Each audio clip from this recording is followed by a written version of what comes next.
que parece ter voltado realmente com muita força. Algumas prefeituras já suspenderam as festividades públicas e fizeram várias recomendações às atividades privadas, lá em Natal, em Parnamirim, em Pipa, em São Miguel do Gostoso, locais onde tem grandes festas de Réveillon. As prefeituras suspenderam as atividades públicas, os eventos públicos. Aqui em Mossoró também já teve evento da prefeitura suspenso, como a Maratona Cultural, salvo engano. E lá em Pipa, a prefeitura não chegou a proibir as festas privadas, porém, exige que tenha testes para as pessoas que vão participar da festa. O Ministério Público já recomendou a suspensão de festas de Réveillon em Tibau do Sul e em São Miguel do Gostoso, que são os dois principais destinos turísticos de pessoas que vêm de outros estados para passar o Réveillon, as festas de Réveillon, aqui no Rio Grande do Norte. A empresa que ia fazer a festa de Réveillon da Pipa, por causa disso, suspendeu a festa. A Prefeitura de Parnamirim limitou as festas a, no máximo, 50 pessoas. E, com isso, a gente vai vendo o poder público tomando medidas para tentar amenizar essa questão da pandemia. Em Mossoró, a prefeitura fez uma reunião com vários segmentos, comércio, igrejas, eventos e vários outros, na quarta-feira, para mostrar para informar que não ia retroceder, não ia fechar o comércio, principalmente nesse momento de festas de fim de ano. Porém, aqui a fiscalização seria rigorosa, com aqueles protocolos já publicados há alguns meses. A gente passou essa semana praticamente toda sem vagas disponíveis nos leitos destinados ao Covid. A prefeitura de Mossoró, que coordena parte desse trabalho, inclusive tem buscado alertar os prefeitos das cidades da região, porque o nosso grande problema é que Mossoró, como cidade polo, recebe os doentes de várias outras cidades, fazendo com que fique tudo lotado. A gente sabe que é muito difícil as pessoas ficarem em casa esse tempo todo. A gente sabe que ninguém gosta de ficar com limitações para ir e vir. Ninguém gosta de ficar meses sem dar um beijo, um abraço no pai, na mãe. Mas o fato é que a gente precisa, sim, tomar muito cuidado, porque o coronavírus está de volta. A média de mortes, a média móvel de mortes no país tem aumentado muito. Aqui também já voltou a crescer. A gente precisa ter cuidado, sim. Aqueles velhos cuidados: usar máscara, higienizar as mãos, evitar aglomeração, não se beijar, não se abraçar, não estar muito próximo de outras pessoas. A gente precisa tomar os cuidados para enfrentar o coronavírus. Boa tarde a todos que estão ligados na nossa TV, na 93 e no Observador Político. O presidente Jair Bolsonaro foi condenado a indenizar por danos morais a jornalista e colunista do UOL, Bianca Santana, em R$10 mil. Decisão do Tribunal de Justiça de São Paulo, do juiz César Augusto Vieira Macedo. Bianca recorreu ao judiciário após ter sido acusada pelo presidente Bolsonaro, em lives no dia 28 de maio deste ano, de escrever fake news. Naquela semana, a jornalista havia publicado o texto citando relações entre amigos e familiares do presidente com os acusados do assassinato de Marielle Franco, no Rio de Janeiro. O gesto de Bolsonaro foi o suficiente para que o juiz estipulasse R$10 mil, o pedido de indenização por danos morais. A jornalista disse que o que mais chama a atenção não é pelo valor, mas o fato de um presidente da República que vem agredindo jornalistas indiscriminadamente e ferindo a liberdade de expressão ser condenado. Afirmou Bianca, que pretende transferir o dinheiro para o Instituto Marielle Franco. É do conhecimento de todos sabem, que o presidente Jair Bolsonaro não gosta de jornalista. Mas nem um pouco. Quase nenhum. Talvez alguma outra exceção, mas o presidente não gosta realmente de jornalistas. É um direito que ele tem, não gostar de jornalista ou de outro profissional ou de outro político, ou seja lá de quem for. Agora, nós vamos continuar numa trincheira de muito tempo, de sempre. Tem que haver o respeito. Quem não goste, resolva na base da justiça ou onde for. Mas temos que ter respeito. Jornalista tem a sua folha prestada, tem o seu serviço prestado. Dizer que existem jornalistas, isso e aquilo outro, em toda profissão existem os bons e os maus profissionais. Isso é verdade, isso é fato, isso é vero. Agora, o jornalista tem feito democraticamente ao longo dos tempos. São grandes nomes que passaram e que ainda, e hoje outros nomes que continuam como grandes nomes da imprensa nacional. Jornalista aqui no governo de Bolsonaro está sendo escorraçado. Ele generaliza o presidente. Tem feito seu trabalho, tem feito um bom trabalho como presidente. Se não é perfeito, longe disso, mas tem sido um presidente atuante. Agora, pavio curto e principalmente para cima de jornalista, repito, aí vai pagando dessas. R$ 10.000, isso é uma quantia simbólica, no caso aí especificamente do processo. Mas o presidente adora maltratar, falar mal, agredir jornalistas em toda parte. Onde quer que ele vá, principalmente aquele eixo do Rio, São Paulo e Brasília, principalmente. O respeito é pedido. O presidente não está nem aí. Nós vamos continuar essa luta, podem ter certeza, porque enquanto ele estiver vivo, não é só no mandato não, enquanto for presidente, deputado, ou seja lá o que for, ele já deu mostras de que não vai com a cara do profissional da imprensa. Lamentável. César, boa tarde. Boa tarde, Edmundo. Boa tarde, Laire Neto, amigos do Observador Político. Olha, o governo brasileiro, evidentemente o Ministério da Economia, recebeu um capítulo especial no relatório artigo 4º do Fundo Monetário Internacional, o FMI. Esse relatório ele foi publicado na quinta-feira e que ganhou uma repercussão. Onde é que está esse destaque? O destaque, segundo o FMI, é que o governo federal respondeu rapidamente à crise causada pela pandemia do novo coronavírus com a criação do auxílio emergencial. O documento destaca que o governo federal beneficiou diretamente 67,8 milhões de pessoas, cerca de 1/3 da população brasileira. E isso serviu para superar os impactos negativos gerados pela paralisação da atividade econômica. Os investimentos do programa do auxílio emergencial supera a casa dos 260 bilhões de reais, conforme está dito pelo Fundo Monetário Internacional. O FMI aponta que até 23 milhões de cidadãos deixaram de entrar na extrema pobreza. O documento também diz que sem o auxílio emergencial, esse percentual teria aumentado de 6,7% para 14,6%.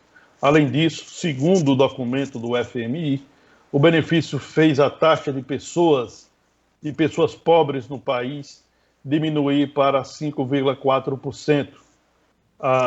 Programas de preservação do emprego, suporte financeiro para os estados e crédito para os pequenos negócios também foram destacados no relatório do FMI como iniciativas que ajudam o país a enfrentar as adversidades. De fato, esse programa trouxe um alívio, né, para os mais pobres e impactou a economia do Brasil de forma positiva, isso é fato. Vamos trazer, por exemplo, aqui para o Rio Grande do Norte. Veja que agora em novembro, as receitas próprias do governo do estado do Rio Grande do Norte atingiram um volume de 618 milhões de reais, o que representa um crescimento superior a 20% em relação ao mesmo período do ano passado, quando o estado arrecadou 513 milhões de reais. Esses números foram revelados pela Secretaria de Tributação do Estado. Segundo a pasta, a alta foi provocada pelo aumento de 19% da arrecadação do ICMS, que acumulou 593 milhões de reais. O montante teve um acréscimo significativo devido a repasses do governo federal para o Estado e os municípios, devido à moeda circular através da distribuição de renda pelo auxílio emergencial. E também a parte cita a questão da adesão à regularização tributária estadual, Refis 2020, que colocou nos cofres do Estado 3,7, que atraiu 3,7 mil adesões de empresas. Ontem eu disse aqui na bancada que eu recentemente conversei com o secretário Carlos Eduardo Xavier, o titular da tributação. Ele previa de forma otimista que em novembro o Estado arrecadaria algo em torno de 540, 550 milhões de reais, mas a sua previsão otimista foi superada de forma positiva e o Estado arrecadou 618 milhões de reais. Evidentemente que isso está dentro desse pacote de socorro que o governo federal fez a estados e municípios. Para se ter ideia, só para estados e municípios gastarem de forma solta, como se diz, quase 1 bilhão de reais. Esses valores não estão inseridos aí, não estão incluídos a questão dos repasses do Ministério da Saúde. Não. Esse repasse foi transferência para socorro financeiro a estados e municípios. Quase 1 bilhão de reais o Rio Grande do Norte recebeu. Desse volume, só o governo do estado ficou com quase 570 milhões de reais. Ok, vamos agora ao comentário de Laíre Rosado. Você, Laíre, boa tarde. Boa tarde, amigas, amigos do Observador Político. Terminou o prazo para a gestão atual da Prefeitura Municipal entregar os documentos solicitados pela Comissão de Transição indicada pelo prefeito eleito Alisson Bezerra. A Prefeitura entregou informações, algumas solicitadas, outras para complementar aquelas informações primeiras e, a partir de agora, o prefeito eleito Alisson já chegou a uma conclusão que não esconde nas conversas privadas. Em alguns contatos, ele tem revelado que vai encontrar uma prefeitura organizada e com dinheiro em caixa.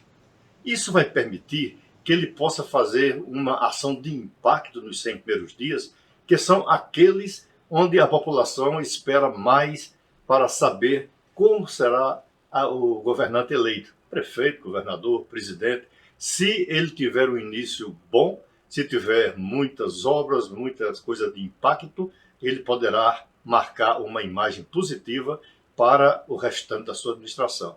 Então, da mesma maneira que quando Rosalba era governadora, entregou a Robson Faria no estado com dinheiro em caixa, agora também ela vai entregar ao seu sucessor, Alisson Bezerra, recursos suficientes para que ele dê continuidade às obras que ela vem executando, sobretudo aquelas de infraestrutura, onde a Prefeitura está desenvolvendo uma ação rápida para fazer o máximo até o dia 31 de dezembro.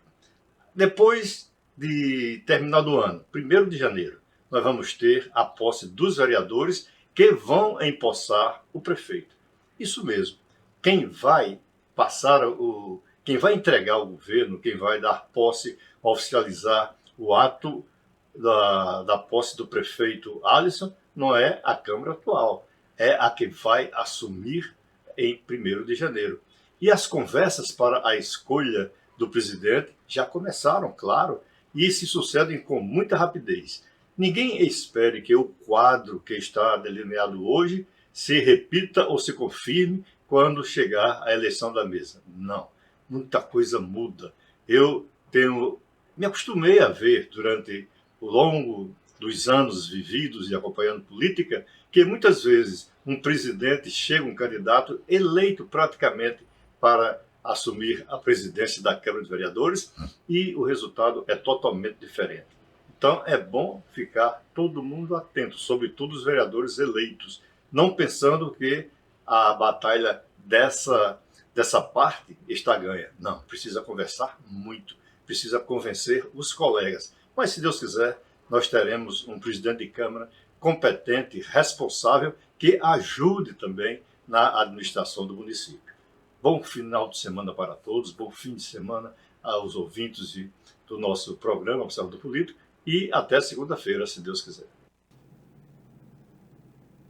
Bom, eu quero voltar aqui ao comentário de abertura tanto de Edmundo como de César, que falaram sobre aí o governo federal. Edmundo, eu discordo de você quando você diz que Bolsonaro não gosta de jornalista. Ele não gosta de jornalista que não o elogia. Mas tem alguns que elogiam o governo dele, que elogiam o presidente, a família dele, que ele adora, né? Com relação ao que César falou, realmente esse auxílio emergencial ele impediu ou salvou literalmente até a vida de muita gente, que passaria fome, que se desesperaria, poderia fazer bobagem, gente que poderia morrer de fome mesmo. Aproveitou, teve a oportunidade com esse recurso de comprar alimentos. A gente sabe que teve gente que comprou colchão, teve gente que recebeu sem precisar, que isso aí eu acho um crime absurdo. A pessoa recebeu auxílio emergencial sem precisar, mas a gente sabe que teve muito caso no país inteiro, né? Agora, continuando por Brasília, eu não sei se vocês viram a Agência Brasileira de Informação, a ABIN, que seria uma espécie de CIA, de Serviço Secreto Brasileiro, agência de inteligência, ela está servindo não só a segurança do país, mas ela está servindo também ao senador Flávio Bolsonaro. A revista Época trouxe uma matéria mostrando que a ABIN preparou relatórios para tentar salvar o senador Flávio Bolsonaro no processo onde ele é investigado por desvio de recurso público lá no gabinete dele, quando ele era deputado estadual no Rio de Janeiro, que é aquele caso das rachadinhas, que envolve Fabrício Queiroz e outras pessoas. Inclusive envolve também outros deputados de outros partidos, não foi só o filho do presidente. Mas é assustador você ver que uma agência de inteligência estatal, pública, que deveria servir à segurança do país, está servindo para familiares do presidente, trabalhando para livrar a pele de familiares do presidente. Isso nunca se teve notícia no Brasil. Eu vou dizer nunca se teve notícia, porque eu também não posso afirmar que nunca houve. Não sei se Temer, se Lula, Dilma, Fernando Henrique, Collor, Itamar, Sarney, os militares, se eles usaram também. Mas a primeira vez que a gente tem notícia disso é agora, a ABIN sendo utilizada para proteger, para defender o filho do presidente da República em um processo onde ele é acusado de corrupção.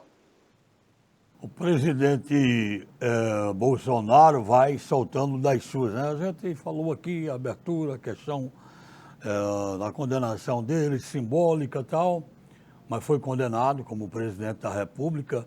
O Sidney Márcio interage por aqui, se perguntando, será que o presidente Jair Bolsonaro mora em outro país ou está de brincadeira em dizer que a pandemia está no finalzinho? Eu acho que sim, pode ser. No outro país ele não mora aqui, né? No Brasil, mas dizer que ele está de brincadeira não é difícil, não. A pandemia Edmundo, está no finalzinho, pelo amor de Deus. Edmundo, o presidente sabe que não está no finalzinho. Ele sabia desde o começo que iriam morrer. Lembre-se, Luiz Henrique Mandetta cantou a bola. Irão morrer mais de 180 mil pessoas. E nós já estamos nesse número. Mandetta estava certo. E Mandetta dizia as coisas e o presidente fez o quê? Botou ele para fora. Então, o presidente sempre soube que iria acontecer isso tudo e prefere... Ele até fazia tempo que não falava em cloroquina, mas ontem ele voltou a dizer que tem que distribuir cloroquina e ainda disse assim, se você procurar um médico e ele não receitar, você tem todo o direito de procurar outro médico. Aí eu completo, da mesma forma, se você for a um médico e ele receitar a cloroquina, você pode procurar outro médico. Na verdade, nós somos livres, a gente pode escolher qualquer médico. As pessoas que procuram o SUS podem ir em outro posto, podem ir em outra unidade de atendimento também, mas terão dificuldades de se movimentar. O que tem se convencionado é o uso da azitromicina e da ivermectina. A cloroquina não se fala mais, pelo menos eu não tenho lido mais, não tenho ouvido mais falar a respeito disso. Olha, só mais um detalhe aqui, é que muita gente está perguntando, e tem muita gente fofocando em redes sociais, sobre a reinfecção pelo novo coronavírus.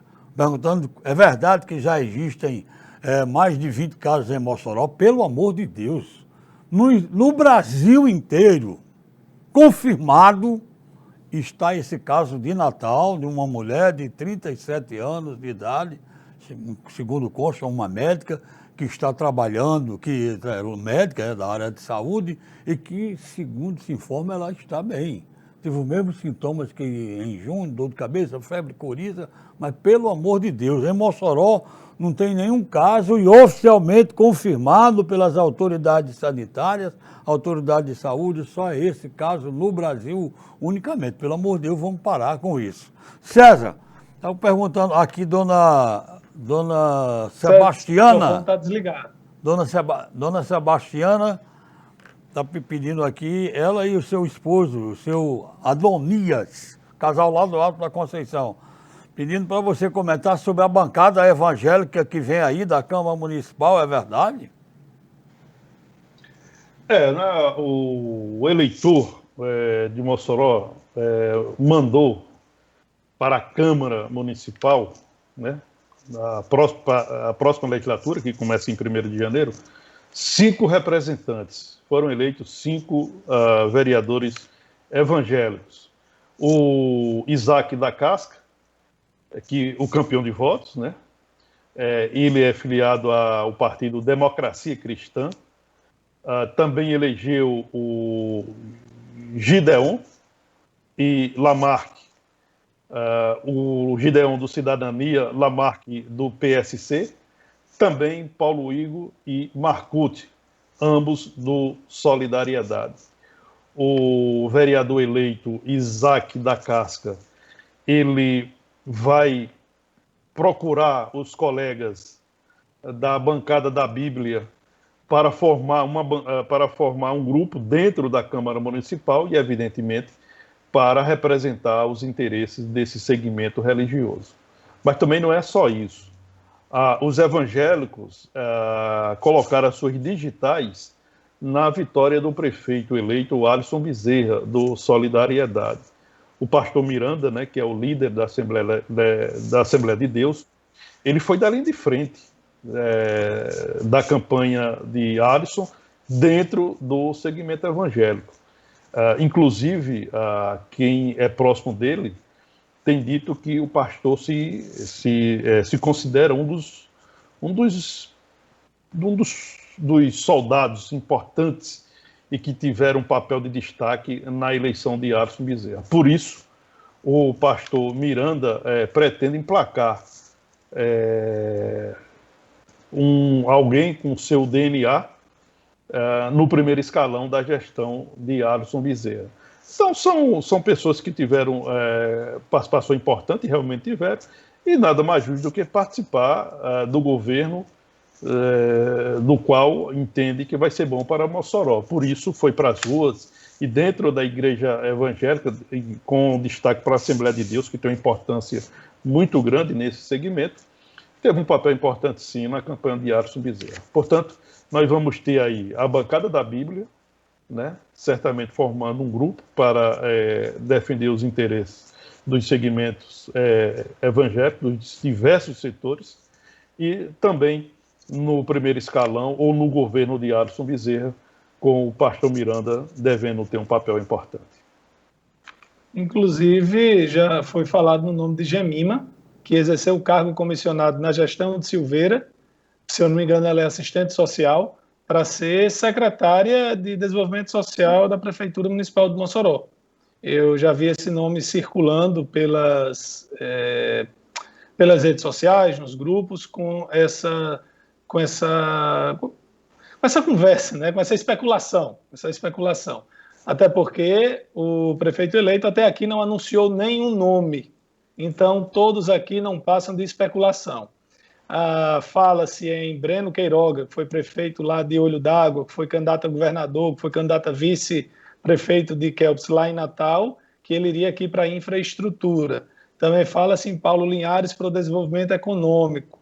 E eu ouvi Jemima, eu não me recordo o sobrenome de Jemima, não sei se é Miranda, ela é nora do pastor Miranda, para a Secretaria de Desenvolvimento Social. Jemima Miranda ela teve uma participação na gestão do ex-prefeito Silveira Júnior, né?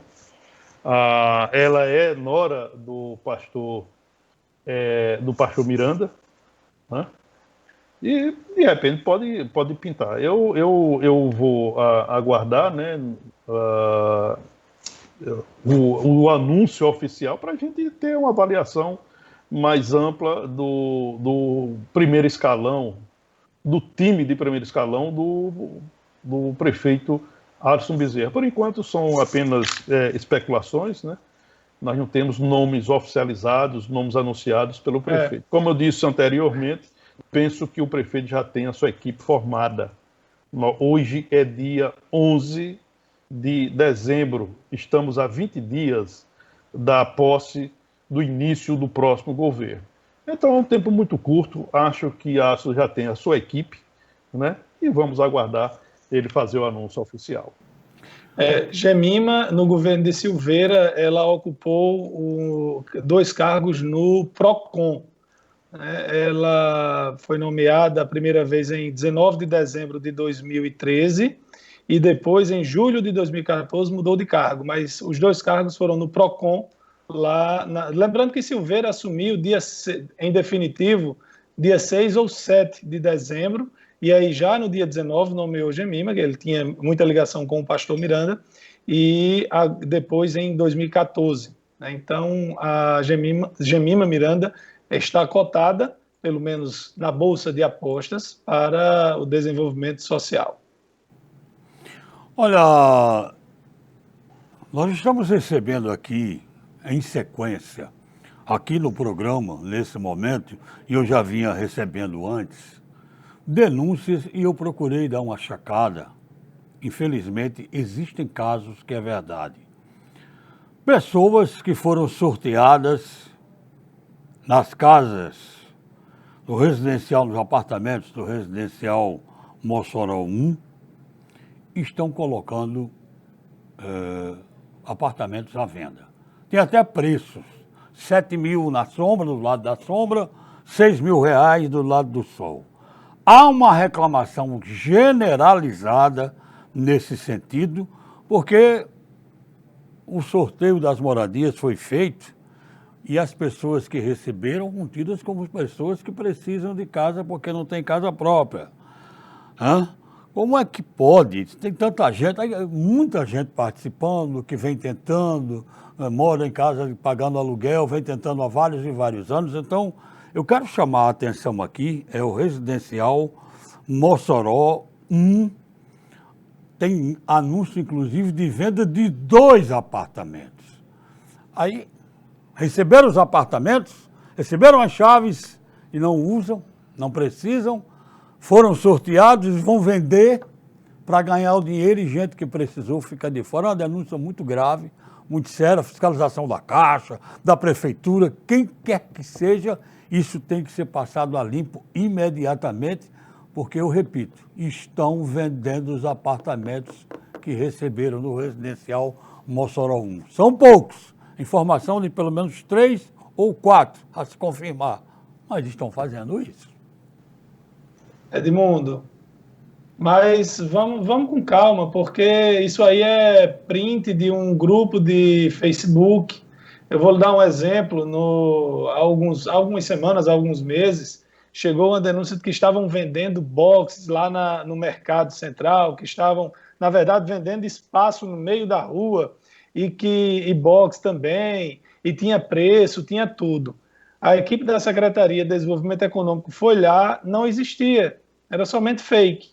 Então, antes, é interessante que, é claro, precisa ser investigado, precisa ser averiguado, mas até porque esse preço está muito baixo, né? Mesmo que tenha sido dado pelo governo, acho difícil alguém vender um apartamento por R$6.000 só.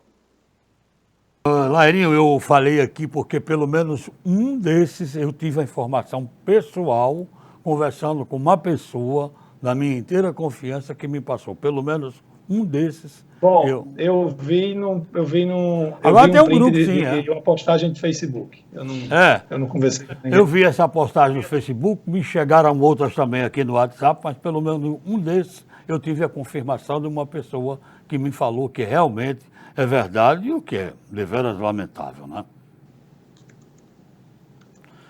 Ó, chegando aqui também a informação que veio de uma emissora de rádio, da Rádio Difusora, agora pela manhã, de que quem está muito mal de saúde é o nosso querido amigo radialista de tantos anos em Mossoró, Coronel Pereira. Antônio Pereira de Melo, conhecido, foi forrozeiro de rádio em Mossoró, Difusora, Tapuio, durante anos e anos e anos. Pereira está com problema de saúde e que seu estado de saúde se apresenta muito grave, foi a informação que nós recebemos agora há pouco, inclusive do J. Nilson, que é locutor também daquela emissora, as nossas preces ao nosso querido Coronel Pereira. Olha, na última sessão da semana da Câmara dos Deputados, os parlamentares aprovaram o texto base do projeto de lei complementar 4372/2020, que regulamenta o novo Fundo de Manutenção e Desenvolvimento da Educação Básica e de Valorização dos Profissionais da Educação, o Fundeb. O Fundeb, como todos sabem, né, é estabelecido pela Emenda Constitucional 108/2020, promulgada em agosto. A regulamentação é necessária para que os recursos do fundo estejam disponíveis em janeiro do próximo ano, ou seja, no próximo mês. O Fundeb se torna permanente agora, a partir de 2021, para financiar a educação infantil e os ensinos fundamental e médio nas redes públicas.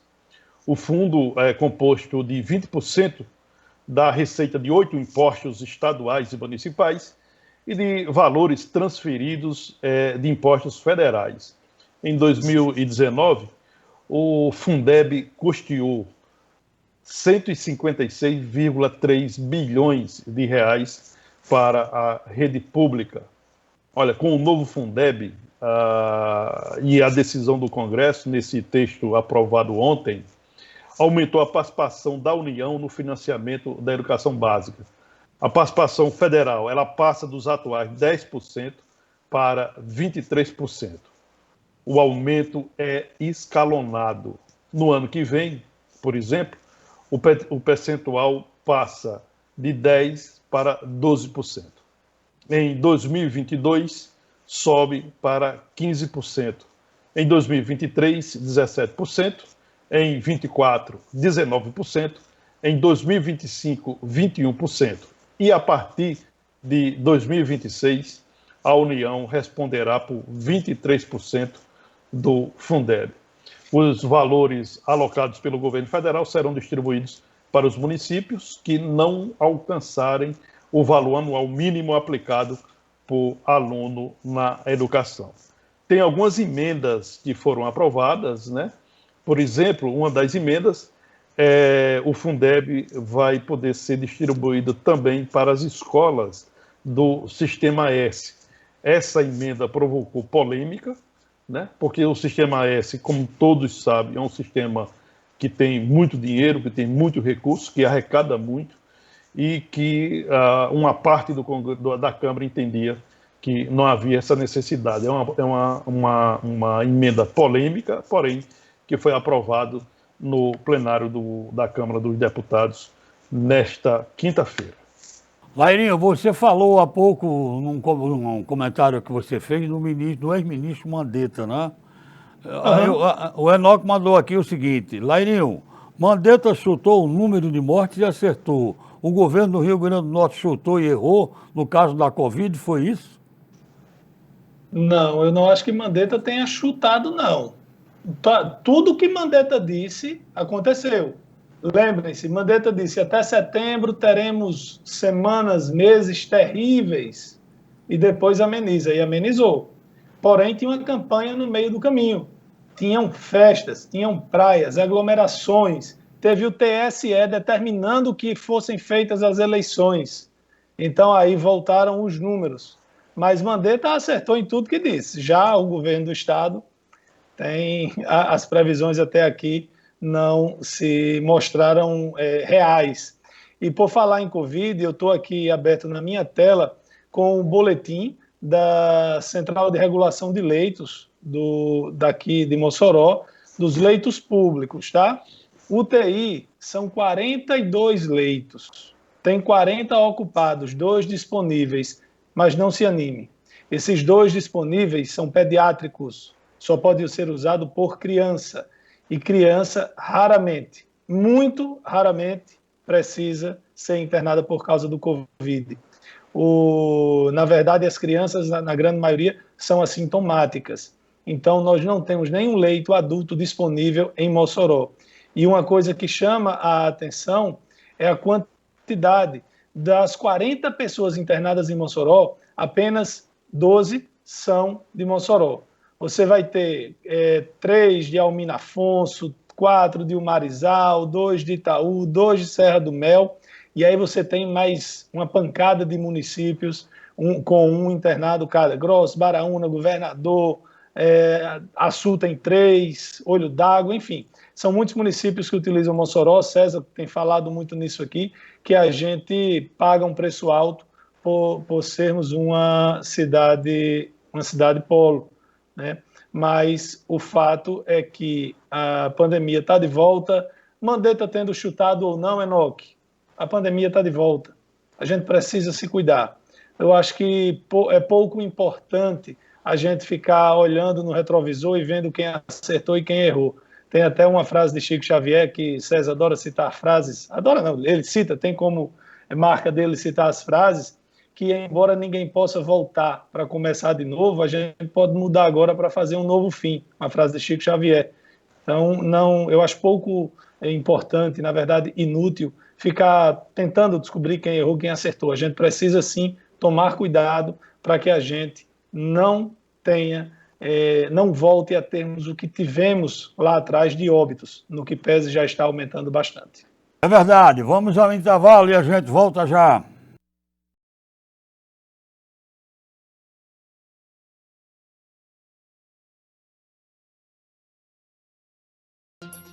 Você pode ajudar o Hospital Infantil Varela Santiago comprando Natal Carp e cedendo o direito de resgate. Faça parte e ajude a cuidar das crianças do Rio Grande do Norte. Esse domingo você pode ganhar 2 Onix mais 10 mil reais no Natal Cap. São 2 Onix mais 10 mil reais. E mais, no primeiro, no segundo e no terceiro sorteio, 5 mil reais em cada. 2 Onix mais 10 mil reais no quarto sorteio. E ainda 30 giros da sorte de R$1.000 cada e um giro extra de 5 mil reais. Quer ganhar? Compre já! Cala a boca! Quem manda aqui sou eu! Você tá me machucando! Vagabunda! Eu já falei, você é uma vagabunda! Seu velho gagá! Você é um velho gagá! Por favor, me solta! Tira essa roupa! Você não vai sair assim! Eu não vou tirar! Para, socorro! Mulher minha não usa essas coisas de... Me solta, por favor, me solta!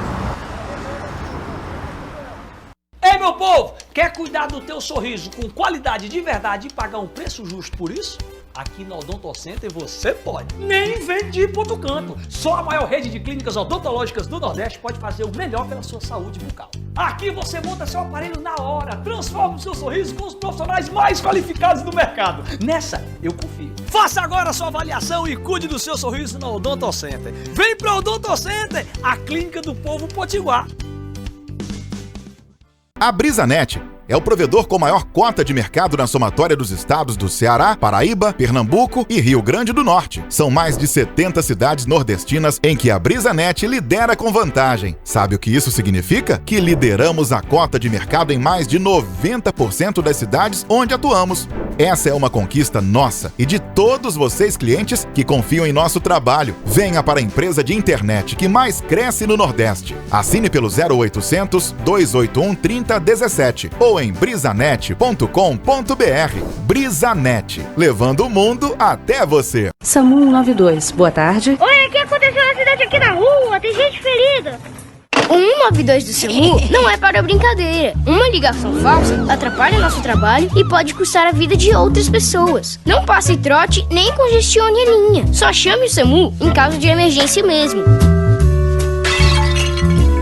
Fale com seus amigos e o pessoal de casa sobre o uso correto do 192 e seja um defensor da vida junto com o SAMU. A TCM Telecom chegou à vida adulta. São 18 anos oferecendo conexão de internet e TV de qualidade para você manter-se sempre conectado. Comemore conosco com uma super promoção. Feche o seu pacote e pague apenas R$18 no primeiro mês de consumo. Demais, não é? Essa é apenas uma das inúmeras vantagens que você pode ter sendo assinante TCM. Entre em contato e assine já. TCM Telecom, sempre à frente com você. 84-3315-0710. Realize no Cassim os testes para Covid-19, sorologia IgG, IgM por quimioluminescência e RT-PCR por SWAB. Agora com mais segurança e qualidade para seus exames. Faça o pré-cadastro em nosso site ou pelo aplicativo Cassim e agende sua coleta domiciliar. Para mais informações, fale conosco pela central no 84 3323 8800 ou WhatsApp 84 988630374. Cassim, o seu laboratório de confiança.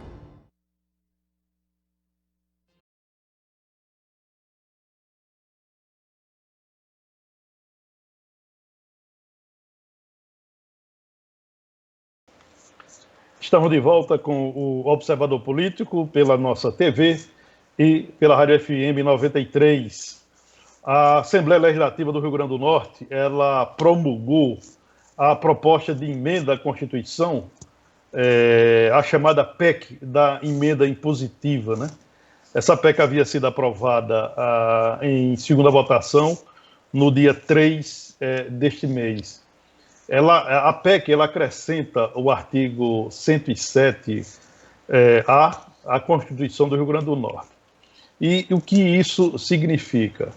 Ela define que o governo do Estado fica autorizado, ou seja, fica com a obrigação de transferir as emendas dos parlamentares, as chamadas emendas impositivas, aos municípios,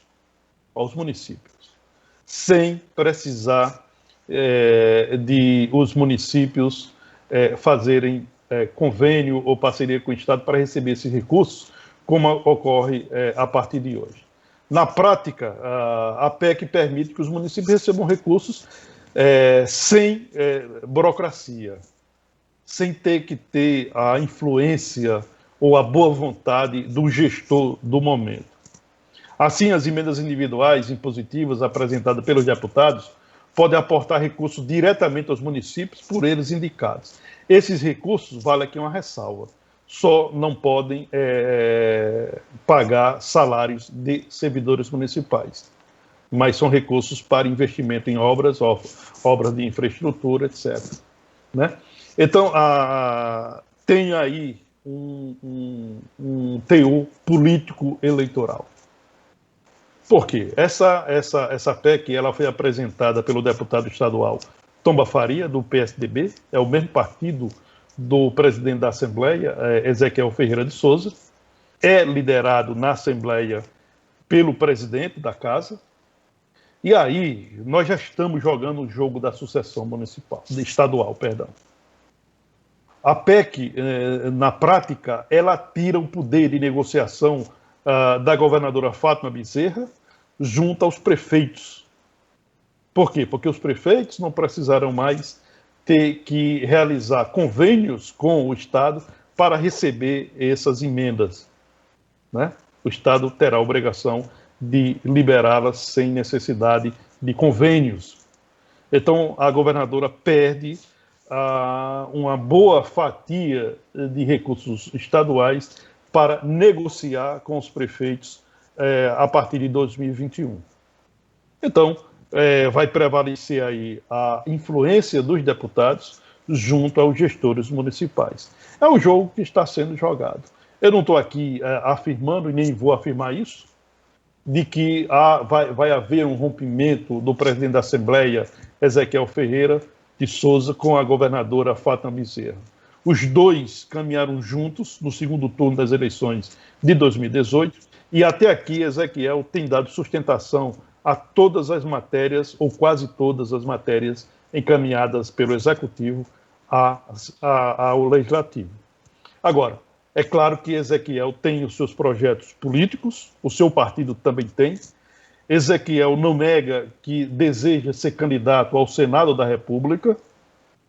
E aí, nesse caso, a vaga de Senado da República, na chapa da governadora Fátima Bezerra, do PT, já tem dono, que é o senador Jean Paul Prats, que tem o direito natural de ser candidato à reeleição.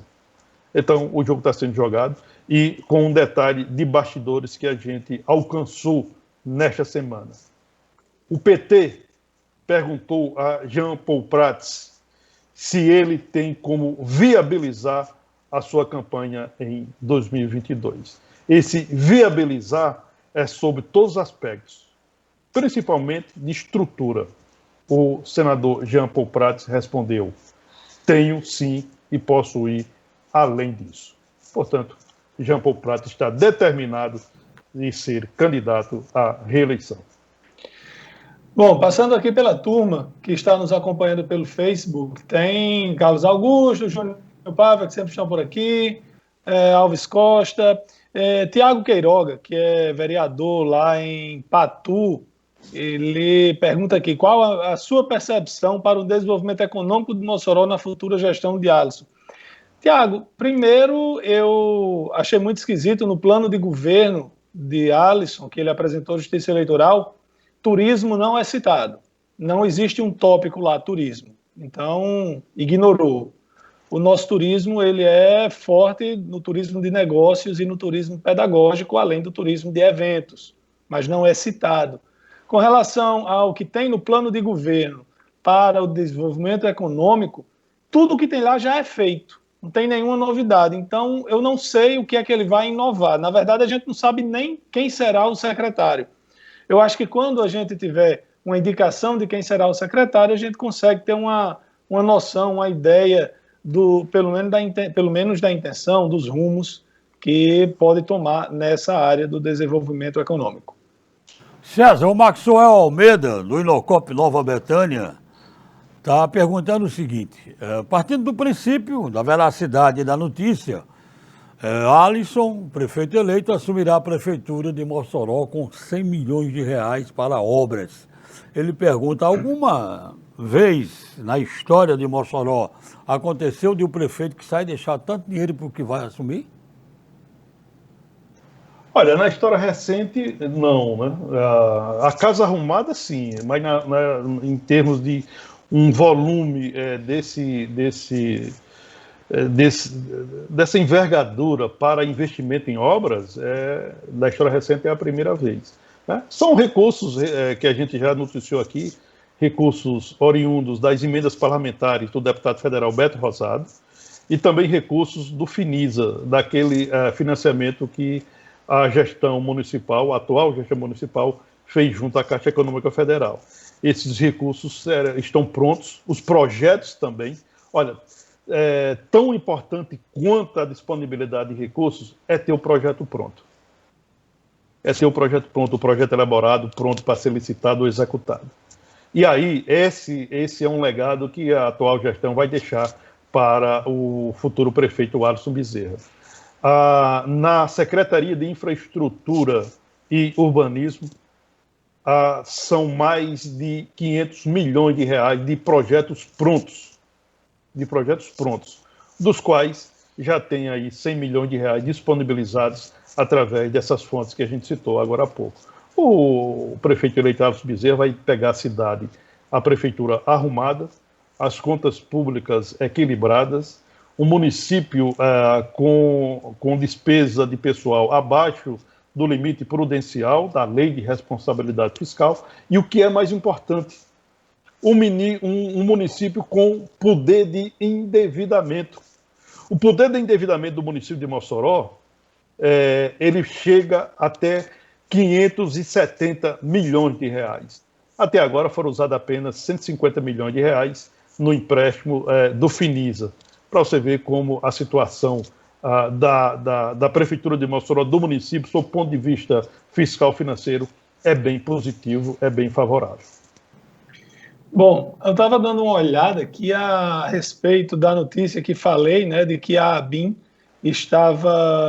fez 2 relatórios para auxiliar na defesa de Flávio Bolsonaro, e está escrito lá nos documentos aqui, a revista Época teve acesso. Está escrito: defender FB, no caso Alerj, demonstrando a nulidade processual resultante de acessos imotivados aos dados fiscais de FB.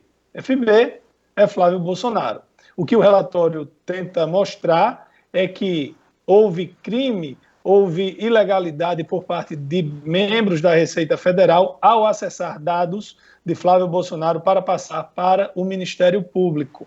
O presidente da ABIN é aquele Ramagem, né, que ia ser nomeado para a Polícia Federal, Alexandre Ramagem, e o Supremo Tribunal Federal proibiu que o presidente Bolsonaro nomeasse Alexandre Ramagem, porque tinha informação circulando de que o presidente tinha indicado Ramagem para a PF para proteger o Flávio Bolsonaro. Colocou na ABIN, ele também protegeu.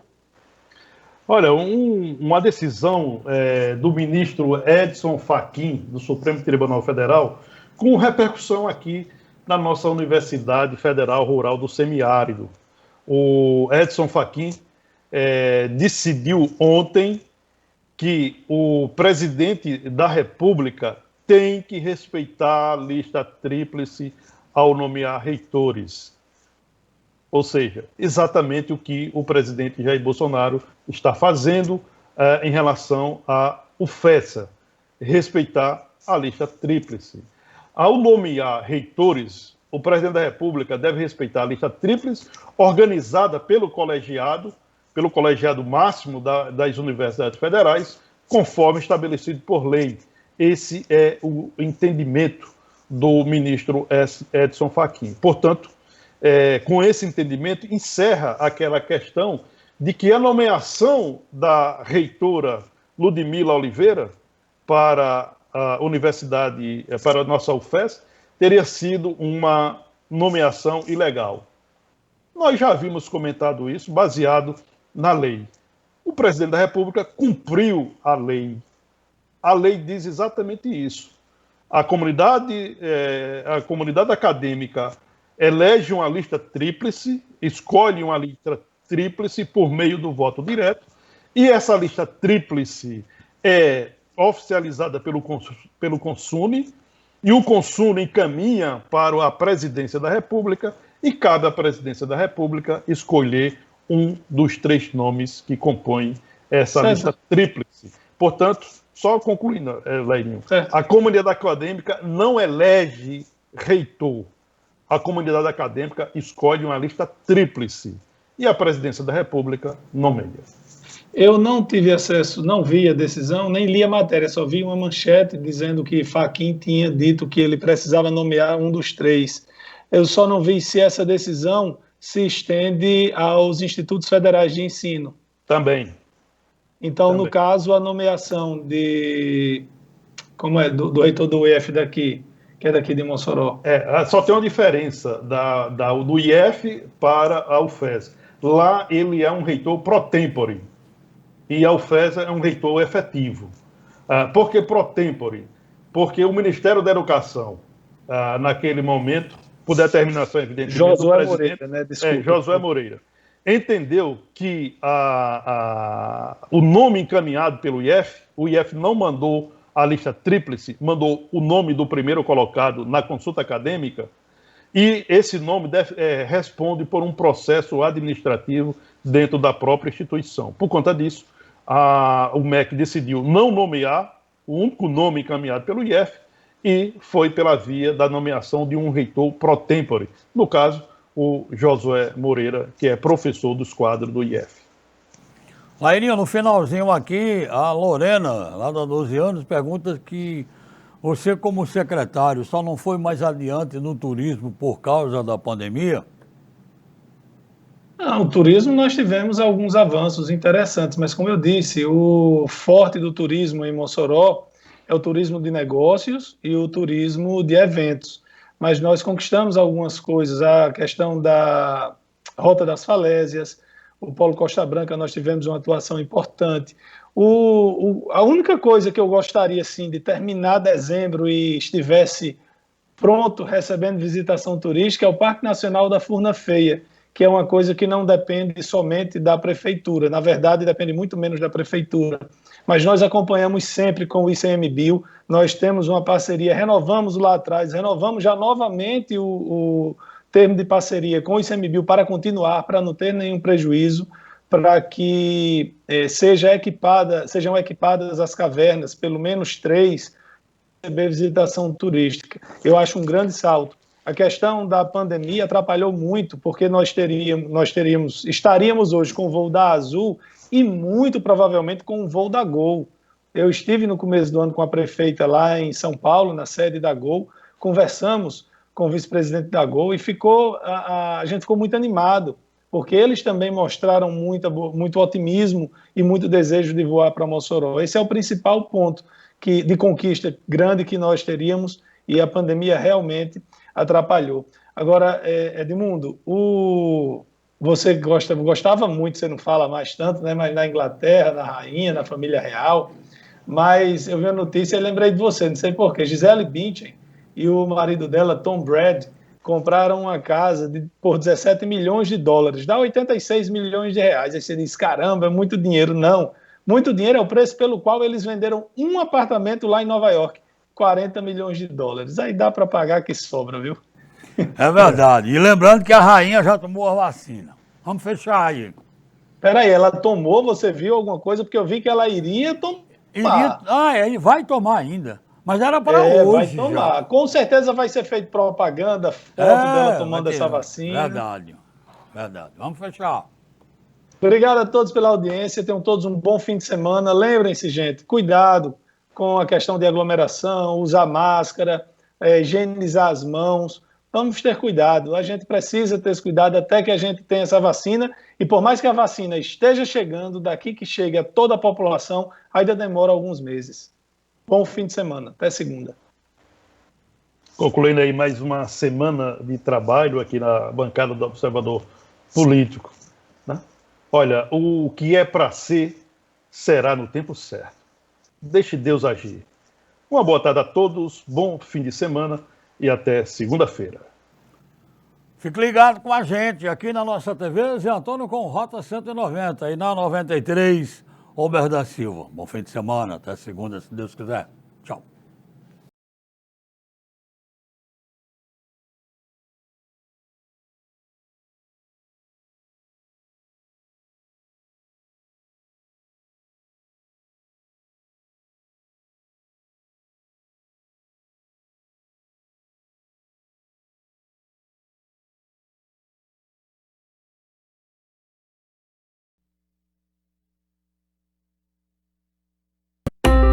A nossa TV está presente em todos os cantos.